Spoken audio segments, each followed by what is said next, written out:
Welcome and Happy New Year all. Let's call to order this meeting, City Council work session for Thursday, January 9th, a little after 6 p.m., but bear with us. It's good to be hosted here at the Patrick Senior Center.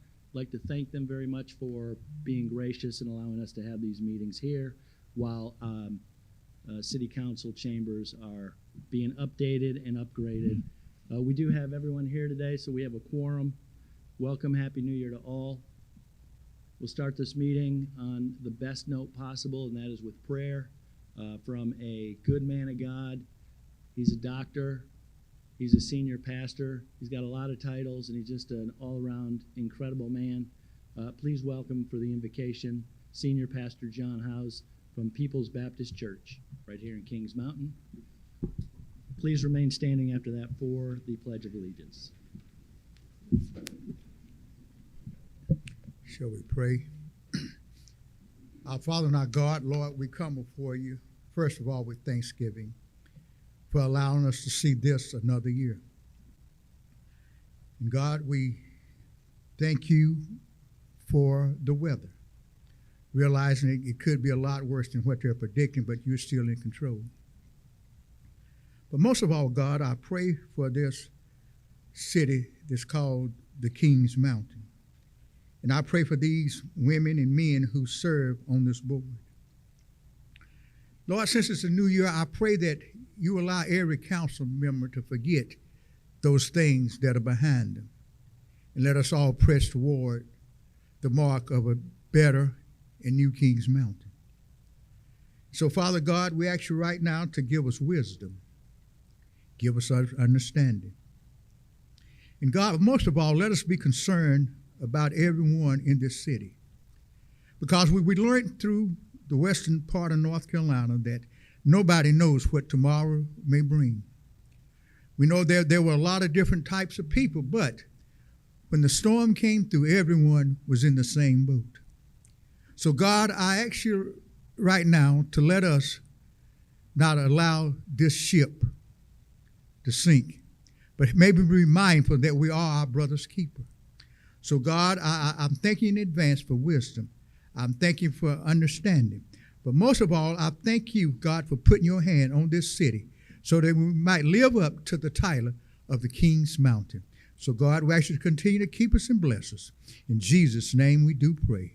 Amen. Amen. Let's honor our country and our flag. I pledge allegiance to the flag of the United States of America and to the republic for which it stands, one nation, under God, indivisible, with liberty and justice for all.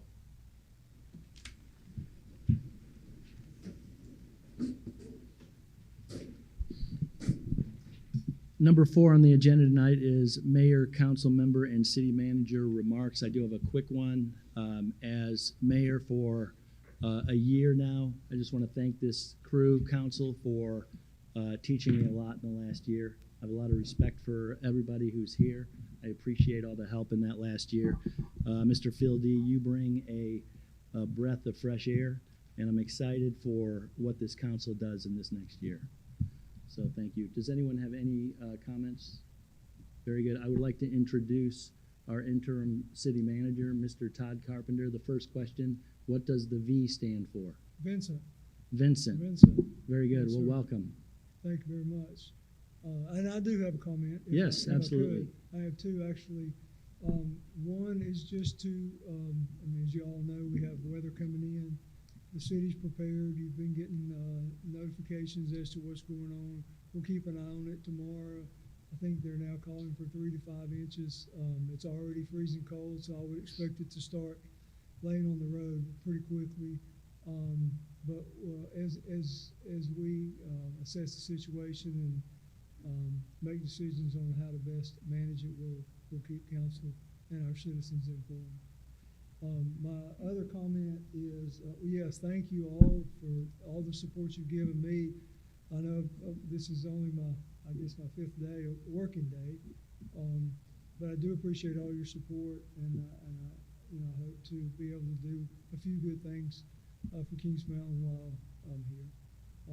I'll do my best. I promise you that. I would like to pull one item from the agenda tonight under action items. I would ask that we that pull item C and bring that back to council next at the council meeting at the end of the month.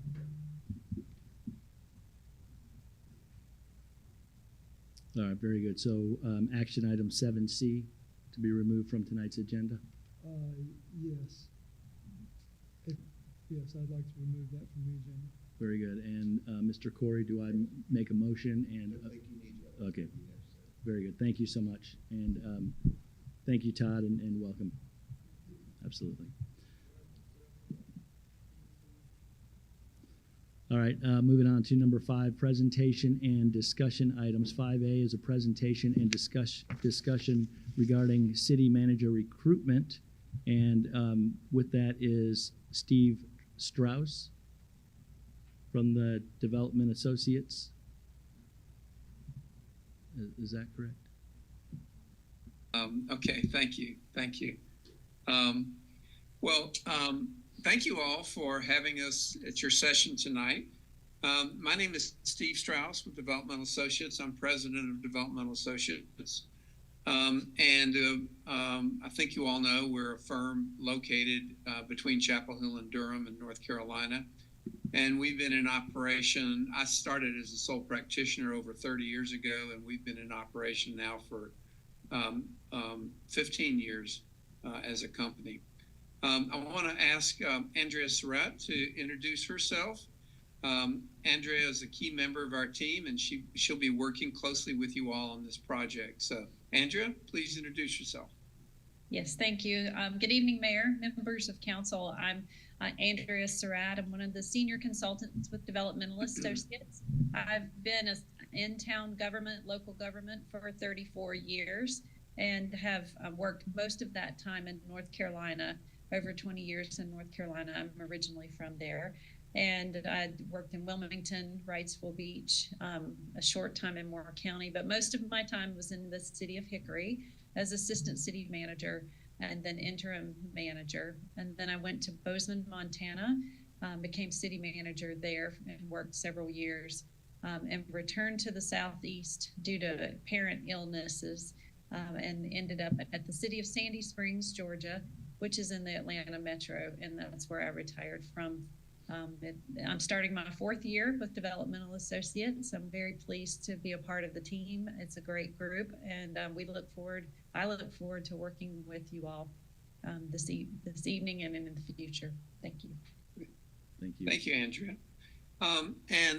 Both Andrea and I will describe our process to you. I don't know if you have our proposal in front of you. If you do, we're going to start talking about the process described on page 6. And it looks like you do. Great. I see papers shuffling, so that's great. The first thing that we do is we always kick off our process. First of all, let me just start off with a couple of key points. Once we get our process going, we're essentially talking about a 2-month, 60 to 75-day process to get to the point where you will have your top 2 or 3 candidates to bring in for finalist interviews. A very key principle that we operate by is we make no decisions for you. It is not our job to make these decisions. It's your decisions. It's your responsibility to make those decisions on behalf of the citizens. So we stay out of it. But our approach is designed to try to provide you with the best information so you can make the most informed decisions possible about your candidates for this critical position. We very often hear from boards that this is the most important decision they make, and we take a lot of pride in trying to make sure that you have everything you need to make the most informed decision. So everything starts off with what we call a job and organizational analysis. And in that, we, as a basic principle, we want to get input from key stakeholders for the position. 2 of those are very obvious. That's from you as a board, and secondly, from staff. But Andrea will be leading that part of the process for us, so I'm going to turn it over to her to describe how she manages that piece of it. Thank you, Steve. it becomes just a series of short online meetings, and the format is the same. We ask the groups or the individuals, however it's best for their schedules, 3 key questions.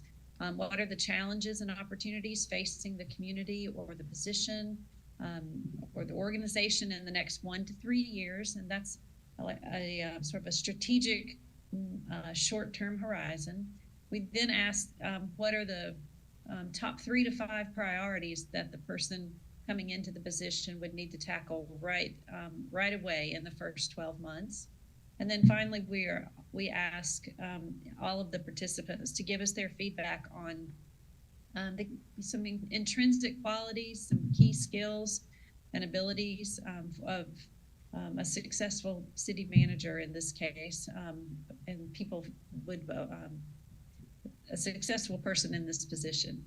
So those are the 3 questions. We can do this in groups. I'm happy to participate with a number of people like department heads.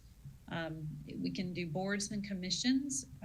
I've certainly had individual phone calls or Zoom meetings with board members from your volunteer board. Certainly all of City Council, as Mr. Strauss mentioned, and any of the other community stakeholders that you may prefer to hear from. I put all of this information in a final report that goes back to the DA staff, and it informs the job ad, how the ad is written for the position. It also gives us background for good survey questions, phone interview questions, and finally examples and scenarios for the assessment center that we work through with the candidates. Yeah, and Andrea described us getting input directly, one-on-one or in groups. We also, if you're interested, we can also put together an online survey for the public if you'd like, for staff if you'd like for us to do that as well. I see there's a request for us to put the proposal up on the screen. If you click on where it says participants and you click on our names, my name, you can make me a co-host, and that way I can share the document on the screen with you all. Can that happen? Still hasn't happened. So I'm going to keep on talking until I get that notice. So, we'd obviously expect, we'd work with your staff. I assume Ms. Whitaker, there we go. Now we're hosts. So hold on 1 second. I'll put the document up on the screen. There we go. So what I'm talking about here again, for those of you all that do have the proposal, I'm on page 6. What we just described here is step 1, getting input for the position. And we can coordinate that. I assume you would want us to coordinate that with somebody like perhaps Ms. Whitaker, and we're certainly glad to do that, and we love working with her. She's always on top of things. Based on that information, once Andrea completes gathering that information, we would put together a proposed job ad for you all. And I'll just show you briefly. I think you all may have seen this before. I'm switching now to show you what we did last time when we worked with you. And we put together an attractive electronic brochure that focuses not just on the position, but the organization as well. And so here we go. You can see it here on the screen. And what we do is we talk about not just the position, but the community. We like to share some pictures that draw candidates' interest. We talk also about key assets of the community as well. So, for example, about Gardner Webb and Belmont Abbey being nearby. Provide them information about the organization and the position. And last of all, what the top priorities are. That comes obviously again from Andrea's input sessions that she would lead with you all. Then we put together a profile of what the successful candidate needs to be able to do. the qualifications required for the position, last of all, the salary and the application process. So we find that that's very helpful for recruiting candidates because it draws their attention, and as a result, it helps us with our targeted recruitment of candidates. So we would submit a proposed job ad to the council, ask you all to review it, give us your feedback. We would finalize it. We typically like to get that turned around in about 48 hours. We do caution you, it's not a board meeting topic. Sometimes there are too many cooks spoil the broth, and we just want you to respond. We can send that to you via email and have you all make any editorial comments you'd like. Then once that is completed, now we're talking about roughly a 60 to 65 day process. That begins with recruiting candidates that we think would be effective applicants for the position. We'll reach out to them individually. We would also post, excuse me, I'm just getting over a cold, on professional websites, obviously the North Carolina League of Municipalities, International City Managers Association, North Carolina City County Managers Association. There are about 6 or 7 different sites that we typically encourage our clients to use to post the job ad. In addition to that, we also are involved with the School of Government listservs. That gets information out to a number of candidates. And we also use social media as well. We recruit for 30 days. At the end of the recruitment period, we have our first of 3 closed sessions with the council. These are all closed sessions because they involve confidential personnel matters, candidate names, applications, and so forth. During that first one, we share with you all the applicants that we've received for the position, at least any that even come close to meeting the qualifications. And we put this, you will have access to applications, cover letters, and a spreadsheet that puts all this information together for you. We also will have one of our team members do a Google search on all the candidates and provide you with links to any articles that are out there in the public domain about the candidates. So you can read those articles directly as part of your preparation for that initial screening meeting. We get that to you about 3 days ahead of time to give you an opportunity to sort through that information. Then we have a meeting with you, a closed session. And in that closed session, we would ask you all to reduce the number of candidates down to no more than 15. Now I'm getting a note, you can't see it. Is that still true? Can you all see that? You can see this now, right? Hopefully. All right, great, thank you. And by the way, while you're at it, if you all have questions, it appears that maybe the best way for me to handle those is via chat. So I'll keep my eye on the chat messages as well. So in that first meeting, we asked you to reduce the number of candidates down to no more than 15. Our staff is really effective. We've done this so many times with so many councils at helping you all to sort through that information, sort of tally the votes and make a decision about who moves forward. Again, probably you may find you don't have as many as 15 that you want to move to the secondary screen, but we're completely comfortable handling 15 if you'd like for us to do so. At that point, we then conduct a secondary screen. So here we are, we've just finished day 38. We now need about another 12 to 14 days to conduct a secondary screen. That is a 2-part process. Part 1, we have all the candidates complete an electronic survey online where they answer some questions about key accomplishments.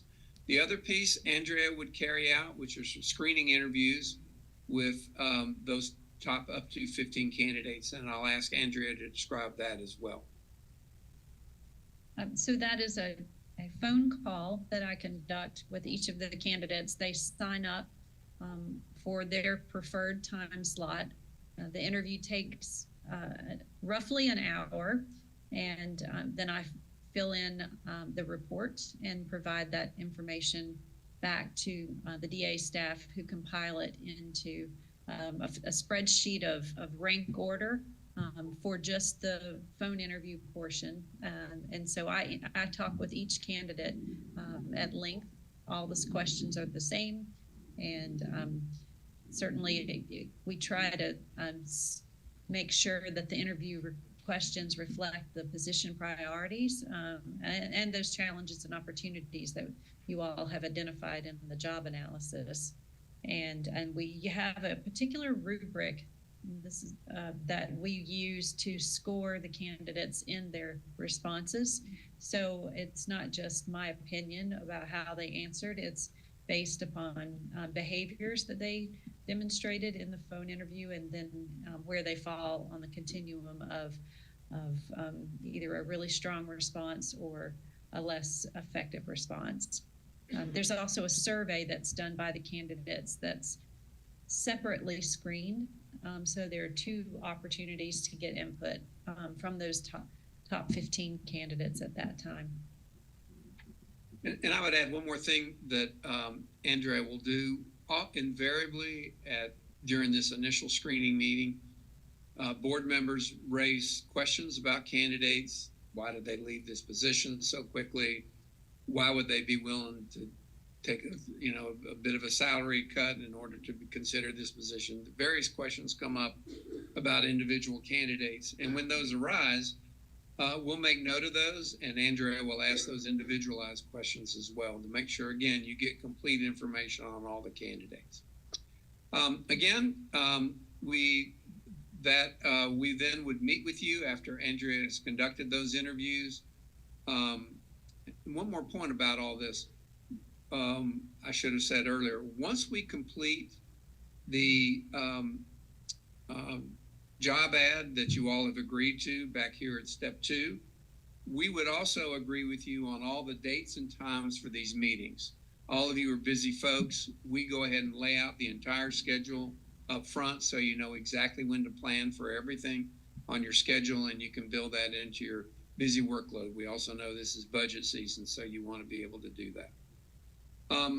Okay, so then by the end of that meeting, Andrea would attend. She would share the results of all the interviews, answer any questions you have about the candidates, and we would ask you to reduce the number of candidates down at that juncture to no more than 5.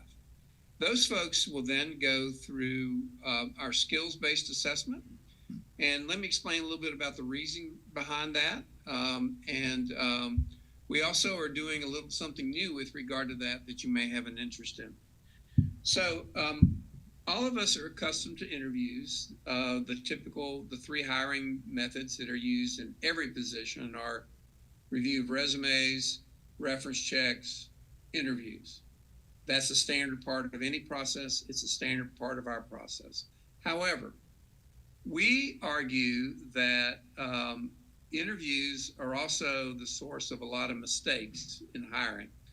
The research on the effectiveness of interviews is pretty dismal, frankly.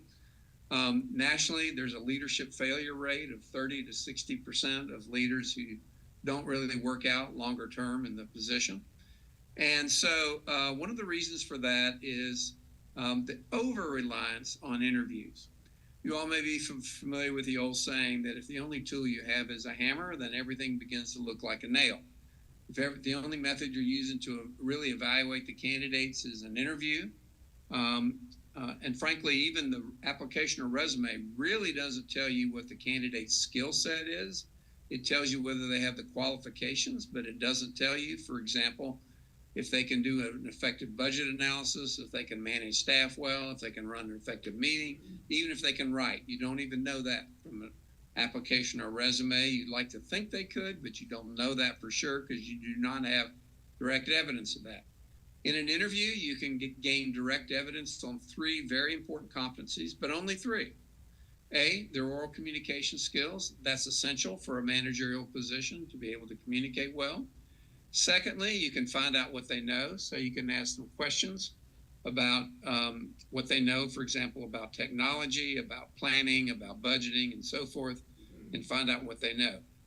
The other key competency you can assess in an interview, if you use a best practice, you'll use what are called behavioral-based questions. Behavioral questions are questions like, tell us about the most challenging situation you ever had with a board member or with a staff member, and how did you go about dealing with it? And when a candidate answers that question, you learn about their critical thinking or judgment skills. But here's what you don't know at the end of an interview. All you can do is guess about critical competencies like, can they write and put together an effective memo for the board? You expect them to do that. That's a critical responsibility for the position. The interview doesn't tell you they can do that. What employers tend to do is assume they spoke well, they were knowledgeable, surely they can write well. Well, we all know there can be a big gap between speaking well and writing well. Second, we don't know if they can present. You're going to expect them to make some major presentations to you. Just because they spoke well in the interview and were knowledgeable doesn't mean they can put together and deliver an effective presentation. That involves analysis and a logic and so forth in terms of constructing all that. You don't know if they can do that based on an interview, and that's a critical competency for the position. And what's most elusive about interviews is employers make the mistake all the time of assuming that what the candidate said about themselves as a leader is what they do. And there's very often a huge gap between what people say about their leadership and what they do. It's the difference between leadership talk versus leadership walk. Leadership talk's important, but we all know in the long run, if it's not matched up with effective leadership walk or effective leadership skills, then that diminishes the leadership of the executive. So we include exercises that put the candidate in leadership situations, such as coaching a staff member about their performance, where we observe conflict resolution, problem solving, listening skills, and so forth. Or running a meeting. Could be with staff, could be with community members, where we can observe their meeting facilitation, interpersonal, and problem solving skills. That way we get a much deeper evidence-based assessment of the candidate's competencies in critical areas that are going to be we know are going to be very important to you and to the staff and to the public. So the way we orchestrate that is we design the exercises. Andrea is part of our team that would design the exercises. And then we recruit assessors.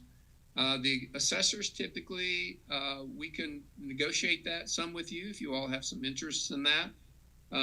We, on occasion, some boards like to have 2 or 3 community members involved in that. That's perfectly fine with us. Most boards simply rely on us to recruit the assessors. We typically recruit other managers in similar jurisdictions. So you have subject matter experts evaluating the candidates. We recruit them to participate in a 2-day process.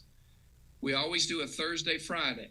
The reason we do it for a manager, and the reason we do a Thursday, Friday is assessors and candidates are going to be busy earlier in the week with evening board meetings and so forth, so we try to stay away from Monday through Wednesday. So a Thursday, Friday process. We typically run it over 2 days.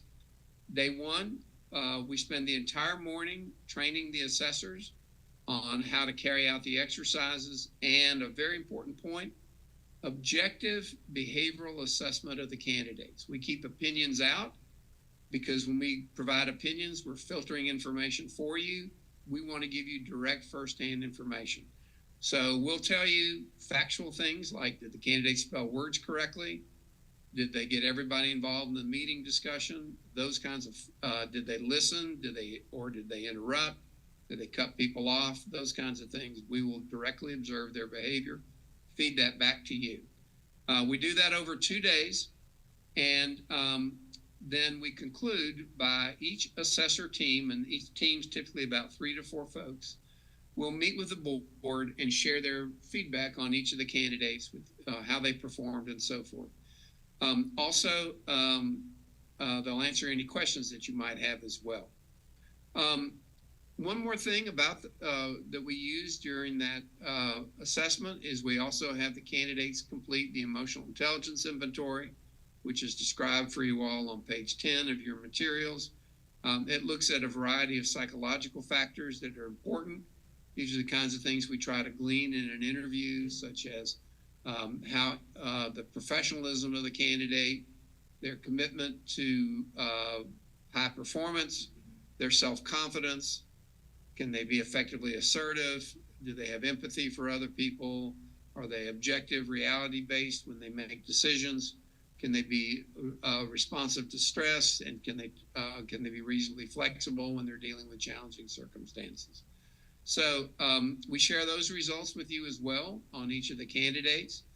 And then we facilitate a discussion and enable you to make a decision about which candidates you would like to invite to be there in person with you in Kings Mountain for your finalist interviews. Typically that comes down to 2 or 3 folks. One thing that we're doing, and I'm not going to dwell on this much, but when we ran the process with you all last time, we conducted all these exercises and then provided the results to you. We are finding some boards right now. We're giving them a new option, which is we can design a presentation, again, based upon what Andrea learns about the position and the organization. And when you invite those top 2 or 3 folks to come in for your finalist interviews, you can kick it off with a presentation, and we can provide you with some guidance with regard to how to manage that. So you get to directly observe a very key responsibility where that they would be, which would in the future be a direct relationship they would have with you in terms of making presentations. So you can incorporate that as part of your interview if you'd like, or we can assess it earlier with the professional assessors that we bring in. All right, at that point, you then make a conditional offer of employment to one of the candidates. We would encourage you all, this is not part of our proposal, but we think it's absolutely essential to do a very comprehensive background investigation. We can connect you with a former police chief from North Carolina State University who can conduct those for you all, or not. You all may have someone you'd prefer to do that, but that really is essential. And then we're also able to provide executive coaching to the successful candidate. We want to help them hit the ground running, and we've learned a lot about them in terms of how they act and also about their psychological profile. And so we provide a coaching session as part of our agreement as well, because we want to be very supportive of the candidate getting off to a great start with you all. So that's our process. I don't know if anyone has any questions. I guess the only way we can respond is if the staff types a question in chat. I don't think we can hear you yet. So, but if there are any questions, we're glad to respond. One more thing I would just add while you all are coordinating there is I don't want to speak for Andrea, but I'm guessing she'd be ready to start just about any time. We would coordinate all this through someone like Ms. Whitaker, but we could start and get going immediately. Again, we know that you'd like to get this position filled, most importantly with high quality, but moving as expeditiously as possible, and we're ready to do that. Yes, I am.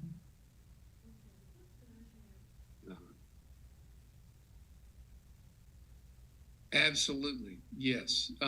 If you're not satisfied with the recruits, in fact, we'd want you to.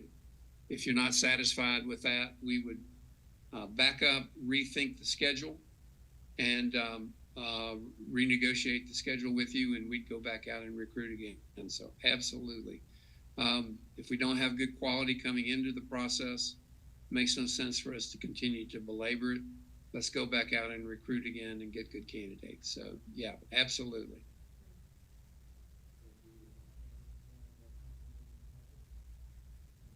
Very good.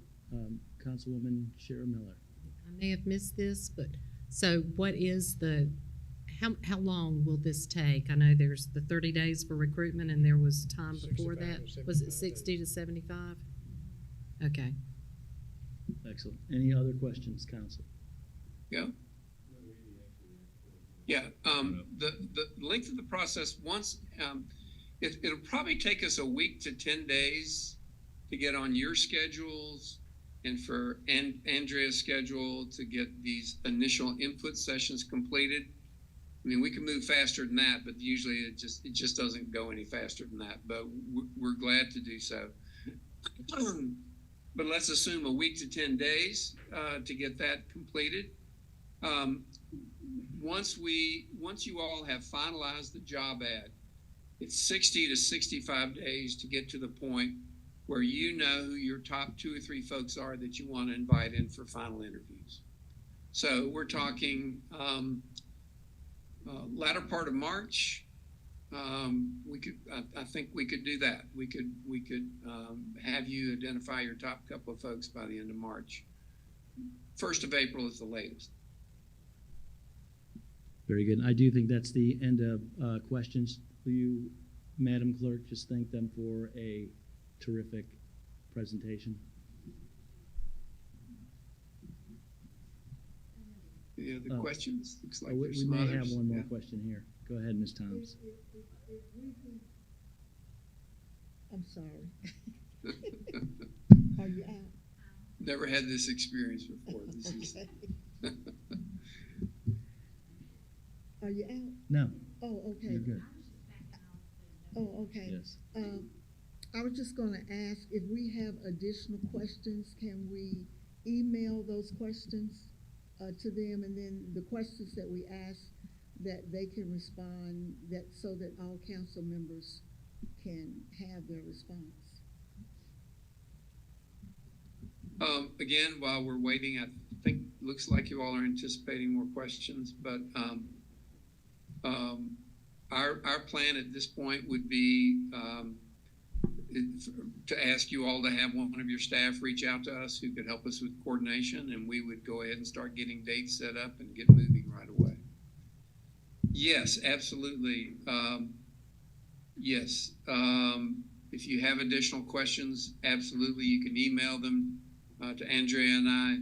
And yes, we would respond to all the council members with our responses. So, for sure. Thank you. Thank you. Glad to do so. Very good. Are there any other questions? Y'all have any questions? Okay. You're quite welcome. You all are very kind, and we're very much looking forward to working with you. And we'll do our darndest to get you a really sound manager. So thank you all for the opportunity. We look forward to working with you and spending some time with you. Thank you all. Thank you. Okay.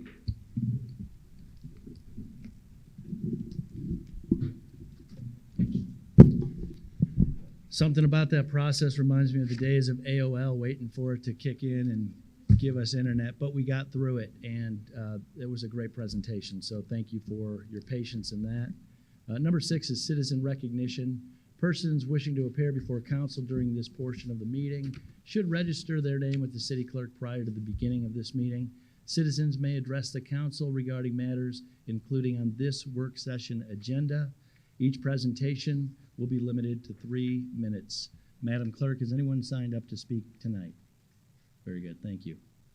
Mr. Rhodes. I have a question. Yes, Back on our presentation. Sure. I would like to get our HR director to go ahead and start the process of getting the schedule set up immediately.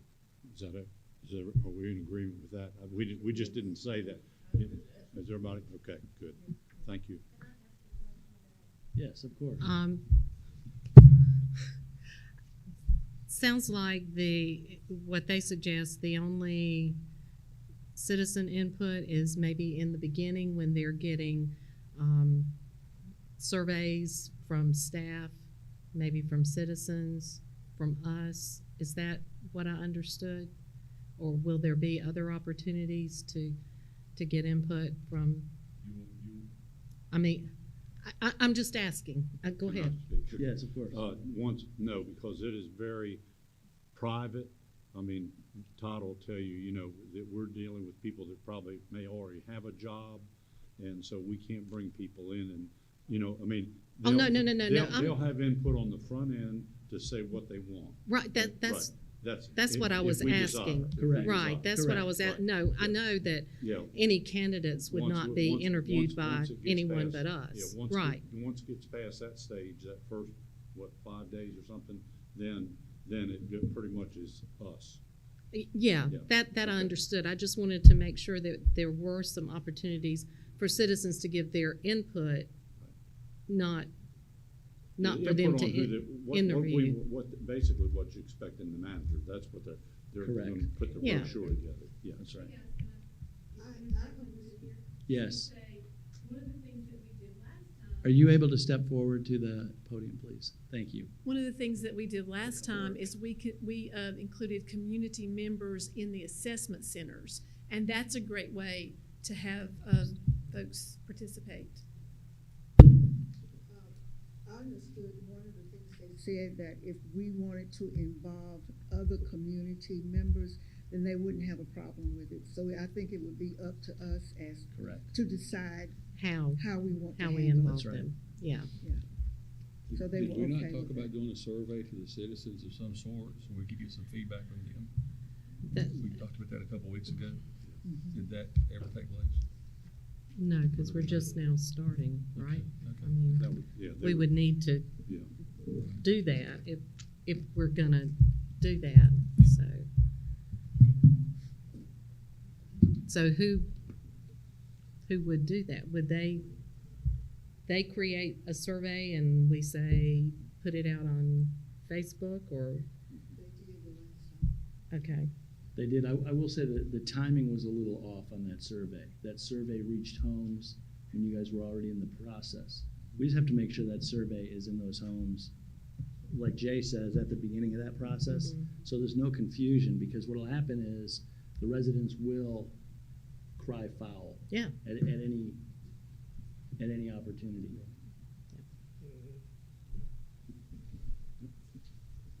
Any other comments, discussion matters? Very good, thank you. All right, and we'll move on to the action items. Action item 7A is a motion to adopt a resolution directing the city clerk to investigate the sufficiency of a petition received under the North Carolina General Statute 160A31, requesting a voluntary contiguous annexation. And with that, I'll yield to our interim city manager. Mr. Mayor, I'd like to call on our planning director, Henry Earl, to present this item to yourself and council. Thank you. As you all know, annexation is a very common occurrence for cities, often happening around some kind of development project. And the city has received an application for a contiguous annexation on parcel 10968, which is located at 103 Countryside Road. The parcel consists of just under 1 acre. The first step per North Carolina General Statute 160A31 is to adopt a resolution directing the clerk to accept the application and to investigate the sufficiency of the petition for said annexation. So this is the first step. If council adopts a resolution tonight, then the clerk will return with a certification of sufficiency and ask for a hearing date to vote on the annexation. It is anticipated that the clerk will return the certification of sufficiency at the January 28th meeting, and at that time ask for a hearing to be set for February 13th for this council to vote on that annexation. So tonight, the ask is to adopt that resolution allowing the clerk to get started on reviewing the application. And that resolution is in your packet. And with that, Mr. Mayor, I'll turn it back over to you. Very good, thank you so much.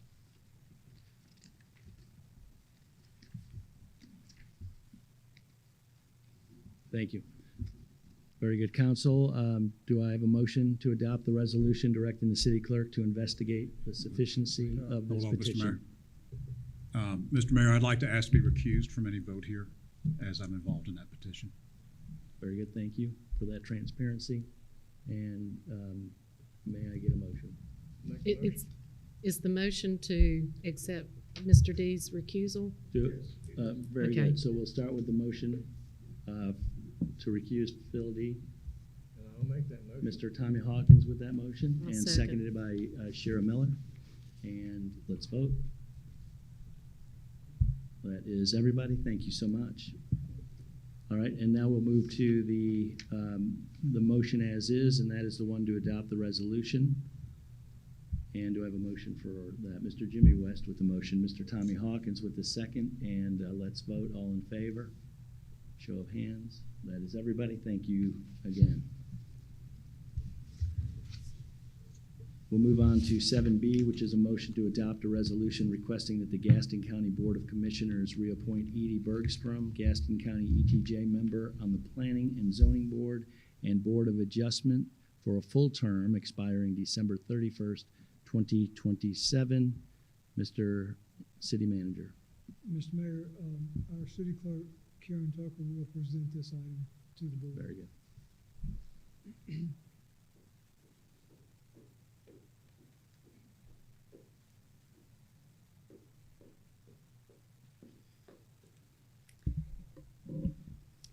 As you all know, Gaston County and Cleveland County appoint their ETJ members to our Planning and Zoning Board and Board of Adjustment. So with this resolution, we are asking them to reappoint Edie Bergstrom for a full term. She was originally appointed to fill a vacant seat for the Gaston County ETJ back in June, and we're recommending, the nominating committee is recommending that she be reappointed for a full 3-year term. And so in 160D, there is a statement about a resolution being presented to the Board of Commissioners to request that. So this action would be an official action of council to request that reappointment from them. As well as being reappointed to the Planning and Zoning Board, our UDO states that ETJ members on Planning and Zoning Board also serve as ETJ members on our Board of Adjustment. So they would be appointing her to the Board of Adjustment also. Mm-hmm. Yes. We're relinquishing our responsibilities on that Board of Adjustment. As a No, it council. does not. That would need to be I done tried. in the form of a text amendment. Speaking of the Board of Adjustment, is in this case, was Ms. Bergstrom part of the Board of Adjustment before this time then? She was. Okay, very She good. was appointed to the Board of Adjustment by Gaston County Board of Commissioners also. Great, and that's in motion presently. Very good. So,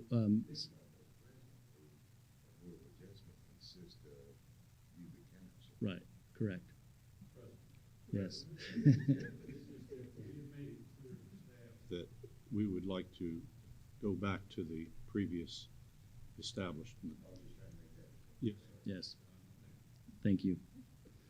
All right, so this motion is to adopt the resolution that requests that the Gaston County Board of Commissioners reappoint Ms. Bergstrom. Do I have a motion? Mr. Motion, J. sir. Rhodes with the motion and Councilman Butler with the second. All in favor? That is everybody. Thank you very much. Moving on to 7D, it's a discussion and action to designate a voting delegate who will cast a single vote for the 2025-26 North Carolina League of Municipalities Biennium Legislative Goals. A year ago, Mayor Pro Tem Annie Toms was designated, correct? Very good. And we sit here ready to discuss that item again. I'll give that floor to council. Present this to, and then you can have the discussion. Will you say that again? Our city clerk can present this Oh. item also, and then you can have the discussion. Very good.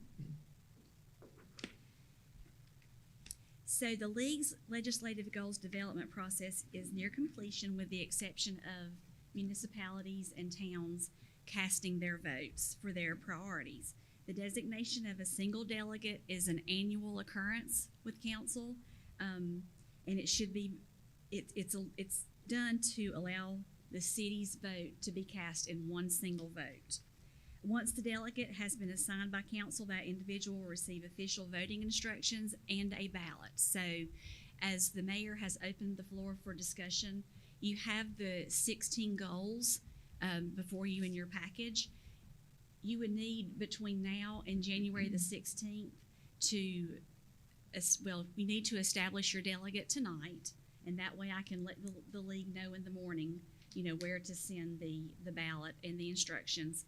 And you would need to give that delegate some idea of the 10 legislative goals that you feel are most important to the city of Kings Mountain out of the 16. So with that, Mayor, I'll let you open Thank up you the very floor. much. Appreciate the clarity. And We'll discuss with the other council members to come up with a consensus. I mean, that delegate's not gonna make that decision on their own, are they? Okay. And do we And that's- discuss that tonight, or do we just, not who the delegate's gonna be, but narrowing down these goals? I mean, because the 16th is before our next meeting, right? So do we need to do that tonight?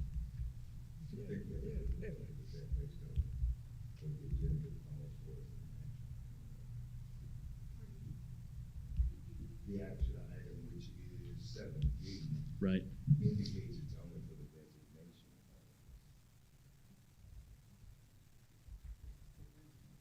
Yes. Nate, we can, I'll ask council, can we email each other and say, you know, which 10 do you want? You can, but always remember, if you do a group text or email, there is at least 4. It triggers that vote for this meeting. So I, So maybe the best way to do it is have the clerk to communicate to you individually. so she could email us. Yes. And we could, you mind doing that, Madam Clerk? Thank you. Okay. Very good. And that deadline again? Thank you. Very good. So then, go ahead. Attending a conference to do it, it's just, you're submitting an online vote. Okay. Yes. I designate Councilwoman Cheryl Miller. We're getting somewhere. I second that. So- Give everybody a chance. I've done it 3 years. So the action or the motion is to designate Cheryl Miller, and we have a first and a second, and let's go for a vote. That is everybody.